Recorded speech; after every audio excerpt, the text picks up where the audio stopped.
Welcome to the MBUK podcast. In this series, we'll be looking back through some of the moments that helped shape the sport of mountain biking. From the pioneers that paved the way, bikes that broke the tech boundaries, and the events that pushed the very limits of the sport, to the racers who will be forever cemented in our memories for their antics on and off the track.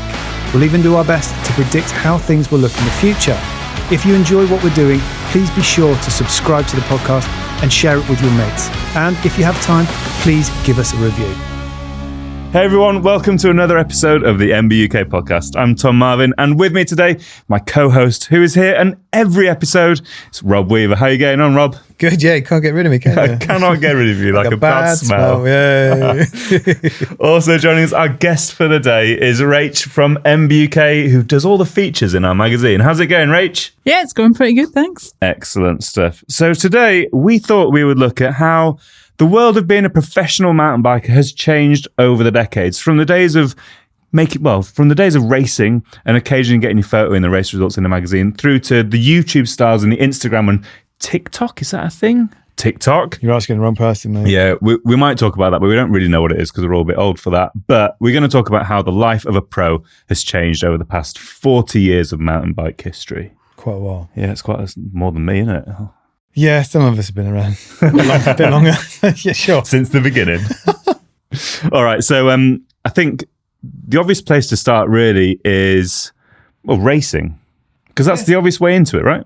Well, to make a living, right? Yeah, exactly, yeah. Yeah, so I guess, back in the early 90s, if you wanted to make a living out of riding a bike, you'd have to get between the tapes. Or, if you weren't building a brand yourself, if you weren't the engineer and mechanic. Sure, yeah, as a rider, you'd need to be between the tapes, or I don't know, maybe be like a professional trials rider. I'm not too sure there were that many in the early days, but the easiest way was go racing, cross country or downhill was really all we had, and you'd get paid to get good results. Yeah. Like you said, you might get your picture occasionally in a magazine, but that was kind of about it. Yeah. Make some money from, winning a race is going to give you a bit of a paycheck, but otherwise it's sponsorship deals from your race team. Exactly. And in the 90s when it was, racing was broadcast on mainstream TV, on Eurosport in, Europe, obviously. And then whatever channels they had in the US would show it. You had the big outside sponsors come in, and actually you could make a hell of a lot of cash back in the day. Absolutely. Yeah. How much were the big guys making those days? That's a tricky one. I guess I remember watching, I watched an interview with Missy Giove, and I think she was on maybe like a couple of 100,000. Really? From just Cannondale at the time. Yeah. So she may have had other endorsements as well. Yeah. But there was quite a bit of money floating around. More than there is now. I think she said something about $1 million with all her sponsors. With all the endorsements. Endorsements and things. And there's maybe she one went or pretty two mainstream. making that this year? There's not many pro racers making that at the moment. No. But, back then there was less coverage. So if you made it and you made it in the big time, the mainstream, I guess you kind of deserved a big heap of cash. There was all, there was car brands sponsoring bike teams. There was all sorts of outside support, which helped, keep the cash rolling. Yeah. I mean, this all sounds like an incredibly professional outfit that was going on, Well, if you speak to the top guys from back in the day, especially from our country, Warner, PT, and everyone else that kind of sort of followed suit with those guys, I'm sure they would say it was not professional in the slightest. When I kind of got into it, the big thing was the after parties, and some people would take the after parties and maybe start them a little bit before the actual race. Right. So there were a few people, happy to ride with hangovers, still amazingly could do really well. But we hadn't really, or not everyone had embraced training. And maybe in the cross-country world, Rach, maybe it was a bit different to say for those guys. Yeah, I think, because a lot of them came from cyclocross, or a few from road coming over where it's a bit more strict, I guess, with training, less the party scene. Yeah. Downhill always seemed to have the vibe of this sort of crazy party animals. The ragtag crew. To a certain extent, I guess it's still the same with the training in it as well, rather than just the loose after parties. Back then in downhill, just wasn't seen as cool. If you were out on your road bike 3-4 times a week, in the gym 2-3 times a week, and then busting and got on a downhill bike. That just wasn't cool. The idea was, even though a lot of those guys did a lot of that stuff, never talked about it, but you just say, oh, you know, turn up, ride downhill bike, go and get absolutely slaughtered after. Yeah. And that was kind of how it played out. Yeah, I mean, I remember Martin Ashton told me a story about, is it Cadell Evans? He was on Volvo Canada at the same time as Martin. Yeah. And I think they were doing some team camp somewhere, and there was a photo shoot, and Cadell wasn't needed. And Martin, I think, said he left him in a hotel room on a turbo trainer. And when he got back hours and hours later, Cadell was still on the turbo trainer, hadn't left. I mean, Cadell Evans is now racing World Tour road stuff, or had been. Well, he won the Tour de France, right? Oh, so it probably stood him in good stead, right? So I mean, and John Tomac, you know, was racing, you know, if we're going all the way back, John Tomac was racing mountain bikes and road bikes on what 711 team, was it? Yeah, I think so. Yeah, back before he was a fully paid up mountain bike pro. Yeah. So yeah, there was definitely exceptions, and the likes of Nico and Anne Caroline Chausson and people like that who were clearly grafting, and all they wanted to do was win. You know, it gave them a great life. Yeah. Paid them probably pretty well, but they were so focused on what they were doing. That's kind of what they did. So when the likes of Sean Palmer got involved, and then more money came in, and those guys all knew what to do with the money, and they had some fairly extreme parties by the sounds of things. Yeah, especially when I was getting into it, it was very much like, yeah, you just go to the race and you just go and get absolutely smashed. Yeah. And that was the thing to do. There was nothing about like, actually you probably want to take it steady because there's another race next weekend and you probably need to do a bit of work in order to do well. So I presume you've done a bit of hungover racing. Rach, have you ever entered a race when you're still steaming from the night before? How did it feel? I don't think I have, because I think I would injure myself even more if I was hungover. I'm pretty good at crashing without having a fuzzy head. Yeah, it doesn't make for a great Monday, a great Saturday morning when you sort of got to crawl out of bed and go and lay down a race run at 10 in the morning. Exactly. So I guess these days, obviously, if we're going to talk about racing, continue for a minute or two, things have professionalized greatly over the past 40 years. And now, you know, when you see the guys and girls who race downhill, like they're stacked. They're super strong. They're spending a lot of time in the gym. They're riding road bikes. They're doing cross training. You know, I think Piron's done loads of peaks now. When he's not been able to ride a bike, he's been keeping his fitness up by doing a lot of hiking and out in the mountains. So, you know, there's a lot of money going into the sport, so they have to be professional in that respect. But also in terms of the toll that takes on their body, being stronger means you're better able to get over those injuries. You better, you know, if you're going to crash, you're not going to, you know, Bulldog, case in point, so strong, recovered incredibly quickly. You know.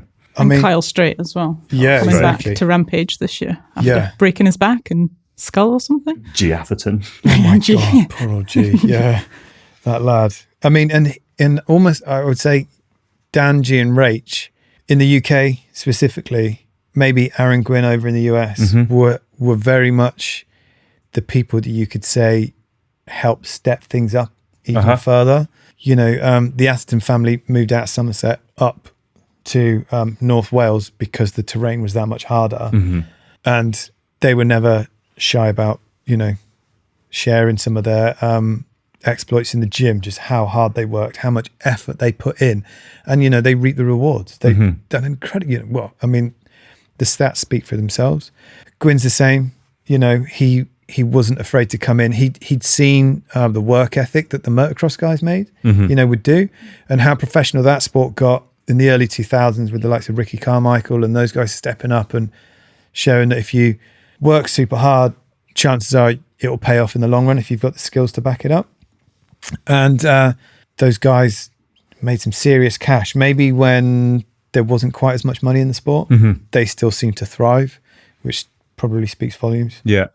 I mean, we've talked obviously about the racing side of it and how, you know, back in the early days, you win your race, you get your name out there, you get into a magazine or whatever it is. Over sort of what, like the mid to late 90s into the early 2000s, we saw the rise of, you know, videos and DVDs and all that sort of stuff, which really gave another dimension to getting your face out there. Obviously, the racing was still super important, but perhaps making a name for yourself where maybe you weren't going to win the races, but you were a personality or someone with particular riding style, which became kind of cool to see. Even if you weren't getting the results, you could then start to still maybe make a name for yourself, maybe make a bit of a living through videos, DVDs, that sort of thing. How did that progress? Well, I think importantly, the sport diversified a bit. Rach sort of mentioned about Carl Straight earlier. We've had Rampage now for 20 odd years. Yeah. That whole sort of free ride movement, when the Fro Riders came around, they weren't there to race. They were there to try and ride the craziest lines possible. Off the back of that, they were trying to film that stuff and create their own sort of content off the back of it. And that led them to making a living, doing something kind of different. And then, the likes of MTV's Drop-In TV picked it up and sort of made it a thing, made it sort of arguably the less serious sides to mountain biking, but just as beneficial to everyone. It's showing or showcasing a totally different type of riding and showing that you don't need to go and race to enjoy your mountain biking or even make a living out of it. Well, we talked in another episode that may or may not have been released, because obviously the the release schedule of this isn't the same as our recording schedule. No.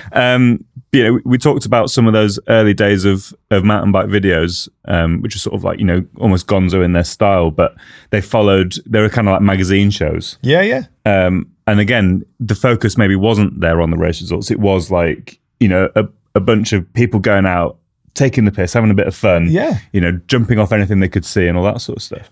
And then, someone we'd have to mention is Hans Ray, just because what he did, how he elevated mountain biking in the mainstream by, kind of taking his seriously amazing trial skills and then putting them in front of TV audiences. And, he's done stunt work on films. Yeah. He had a part in that we spoke about before, that crazy American Miami TV Blue show. Or something, was it? Something like that. Something like that.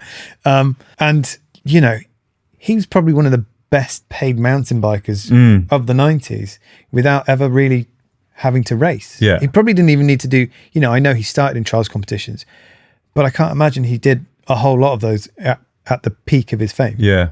I guess from Hans Ray, you go on to maybe like Ryan Leach, who, again, another sort of trials rider over in the US. We had our UK scene for trials, the Ashtons, for example, then Chris Ackrig, we've had Dan McCaskill. But in the US, Ryan Leach was then, who then went on to, diversify himself with his coaching apps and videos and stuff, where you could pay, sort of get like a regular feed of videos like that. And, that was kind of there's a few people doing that now. There's a few guys who do sort of coaching. There's a few people who maybe use social media to, offer sort of advice and stuff like that. But I guess he was the first to do that, really. Maybe. I think he was. Yeah, he probably was. Because you bought like a program over the internet, I guess, with like little videos and stuff like that, which would be delivered for whatever the fee was. And you go through his riding coaching series. Yeah. And that's it. I guess that's another thing I was going to say, just about the effort it takes now to be a pro requires probably some coaching. So even now, it's just more commonly accepted that even just to ride at a reasonable standard, you're going to have some coaching. So Ryan Leach doing what he did then and kind of pushing that skills thing. Now you see how many skills coaches are around in probably every country. Yeah. Especially for like retired racers, for them to keep their careers going. Yeah. I can imagine when you stop racing, you're like, right, now what do I do? Or and even that's like an avenue for them to keep making money through biking. Even potentially to supplement, guys or girls who do race at a high level, but maybe aren't the pinnacle. Well, yeah, exactly. I mean, to go and race at that level now, as we sort of spoke about, it's so high. So those guys have got their own fitness coaches. I would hazard a guess to say most of the guys and girls would also have some kind of mental coach at the very point end of it, at least. If you're just looking to have a stab at it, there's already this massively high bar set at the very top end, which takes a hell of a lot of commitment. And you can kind of see why people are going, I want to be a pro rider, but probably don't want to risk my life on a weekly basis and then have to invest all this time in training. It's very much like how professional road cycling is. It's a huge commitment. It's quite a selfish lifestyle where you're looking to recover, and not really be able to do a whole lot else outside of that. We're at a point now where, you know, the top people competing in the free ride world, or, you know, the slope style, that sort of stuff, there's just a bit more fun to it. They can kind of probably make a bit of cash out of doing, you know, vlogs and social media stuff for the brands. They still commit to practice and training and doing all that sort of stuff, but it's maybe not as rigid or structured as that of a racing career, but they can still make some decent cash. Is it worth talking then about like the current state of how to be a pro, where I know we've sort of obviously touched on it a lot, but there is still the racing, but there's a lot of people, or there's some people at least, making a living out of being a mountain biker without touching race bikes. And we've moved on from Hans Ray. We're on to, you know, the modern day thing of Matt Jones, for example, marine rider. Yeah. Nice. Got to get that in. Yeah, I guess Danny McCaskill, one of the first sort of really go big time with that, outside of, again, Hans Ray. Yeah. And then a lot of the, you know, the racers who, you know, one of the biggest names of downhill mountain biking really still is Brendan Fairclough, but maybe hasn't always had the race results to back up sort of his elevated position in the world of downhill. It's like Cade Edwards, I guess, as well. Yeah. An amazing rider, but he's not really been at the sharp end of the racing for a wee bit. Yeah. Brendan's a funny one. And I suppose Matt Jones similarly, because they cut their teeth in competition. Yeah. You know, Brendan was like a consistent top 5. Or, you know, he was a regular person, regular guy on the podium. He's pretty switched on when it comes to how he kind of structures his deals and what he wants to do as well. Because of all the people I've met that do this professionally, it would be hard to say that I know anyone who enjoys it more than him. He genuinely loves riding his bike so much. And that is always the sort of at the forefront of his mind, I would say. He's not stupid, and he understands what he's worth. And he knows that he can go and do these crazy things like Rampage. He'll make sure he gets, you know, his money's worth, you know, what he deserves out of it. You know, he's a switched on dude. He knows his stuff. So I guess the question next is like, where does the pro rider of the future go if they want to make money out? You know, if you're listening, you want to make money out of mountain biking, what are you going to do? Are you going to go racing? Are you going to go content creation? And if so, what sort of angles might be bigger in the future? Aside, obviously, from appearing on the MBUK podcast. Well, I mean, this is how we make our millions, right? Yeah. Oh, good. It's going to drive off in my Porsche in a minute. I guess racing's tough, and it's probably the most professional it's ever been. So, yeah, I mean, if you're going to make a go of that, you've got to be properly dedicated. But likewise now, there's more and more people with their own YouTube channels. And when you see the guys and girls that are successful at that, the commitment that they have to put in, the amount of time that they're filming, a lot of them edit themselves. I mean, it's a serious amount of work. So it's just as professional, but in a very different way. You might potentially make more going down that route, possibly, if you're really successful, but equally you need an angle, and you need to be, like you were saying, Rach, you've got to be really creative. Yeah, right? you've got to be super creative, because there's so much out there. And people are spoilt for choice with that. So to stand out from the crowd, you've just got to be on it with the creative aspect of your content, I guess. I guess, see, like Sam Pilgrim is probably a great example of that. Someone who, you know, competed, was very successful at what he did in terms of competition, but has moved on to become like social media, YouTube, Instagram, TikTok, whatever it is these days, Bebo, you know. But in terms of being creative, you know, he's the one who's putting like little steering wheels on his bike or doing a backflip on a tricycle, that sort of thing. And, you know, maybe it's not for everyone, and there's going to be very few people who can maybe emulate what he's done, but he's carved his niche and he's doing pretty well out of it. And he works seriously properly hard. I mean, and he edits all his own stuff. Yeah. So his brother shoots it, but Sam always wants to have the oversight of the edits, so he does it all himself. And he stay up late into the night, properly cracking on and getting it done. So, yeah, I think what's great is it's how diverse it is now in terms of what you can do and how creative you can be. I mean, being that creative is not hard. easy. Yeah, right. I mean, like Fabio Wibmer, he's another one who's pretty creative with. It's got the skills, and then he seems to create pretty creative edits. Yeah. On a regular basis. Yeah. Danny Mac. Yeah. Hugely in that regard. We sort of mentioned Killian Bron earlier on. What's the deal with him? Yeah, so he does a lot of the avalanche, so mega avalanche, and there's one in Peru, and just big mountain, pretty gnarly routes, similar to what G Atherton's starting to do now with like ridgelines and in amazing locations, which is cool to see, and creative riding as well. Yeah, I guess a lot of his stuff's shot first person, so he's rarely the face of the videos, but is often, he's the one who's creating it, and he's riding these mad lines with a camera on his chest, just to sort of, he works a lot with he's a common-style athlete, and they make some incredible films, but it's not like his personality is the center of the content. It's his riding. Purely his riding, because he's so talented. He goes to crazy places, massive Dolomites or Mexico or whatever it is.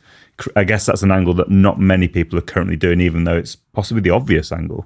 I suppose it's something similar, or maybe Remy Metayer. Yeah. Doing fairly different stuff out in Canada, just because, I don't know if you remember, he did that video from Whistler probably 10 years ago, and it was just insane. And since then, he's always tried to sort of up it. But he's kind of self-shooting loads of stuff, and he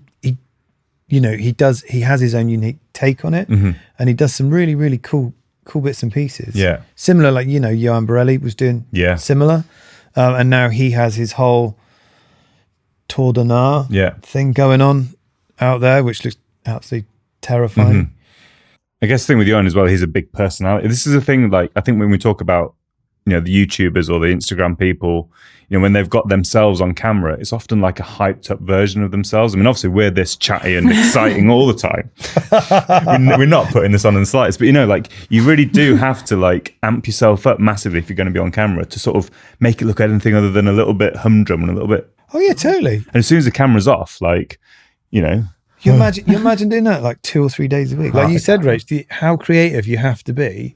And Tom, like how much enthusiasm you need in order to keep people engaged. Right. If you've had a crap morning and then, I've got to shoot this video, and then that comes across like that. Sadly, people's attention span seems to be shrinking. They're not interested. And there is so much choice out there. They'll just move on to the next thing. Yeah. While it's super diverse and you can kind of get into all sorts of different avenues of making a living through riding a bike, equally, nowadays, it's so saturated, you really need to stand out and you need to be good at what you do in order to kind of make a go of it. Yeah, you've got to have a diverse set of skills. You can't just be good at riding a bike or just have a big personality. You've got to have all those things that make a good content. Yeah. So creative, good at the editing or like artistic eye, I guess, as well as being able to ride a bike. I'm screwed then. I was going to say, why are we on the video team? I tell you what, Max, MBUK's videographer, Max, he's the one on the team with a bright future. Yes. That's why I just write. Sit behind the pen. Don't want that bright future. So it sounds like over the last 40 years, the way of kind of making money out of mountain biking, much like the industry itself, has grown exponentially. No longer do you have to be at the top end of the races getting your face in a magazine. There are loads more opportunities, but I think because of that, it's probably a little bit, it's still really difficult. You still got to work really hard. It's still got to be you've got to be super professionals now. There's no point in getting up slightly hungover and expecting to go and win a race. No, you have to have either put your time in on the road bike, in the gym, on the downhill bike, XC bike, whatever it is. Put the time in, getting your videos done. Premiere Pro, building your MySpace following, all the followers, all of that lot. And as we were saying, be super creative and really passionate about what you do. But it's not to say it can't be done. No. Just got to work hard for it. Exactly. All right. Well, I think on that bombshell, how to make lots of money, you've got to be professional. What? And work hard. Hey? Are you serious? People don't just give you money anymore. I think it's time to wrap it up. Thanks very much, Rob, and thanks very much, Rach. Thanks for listening to the MBUK podcast. We'll be back with another episode pretty soon.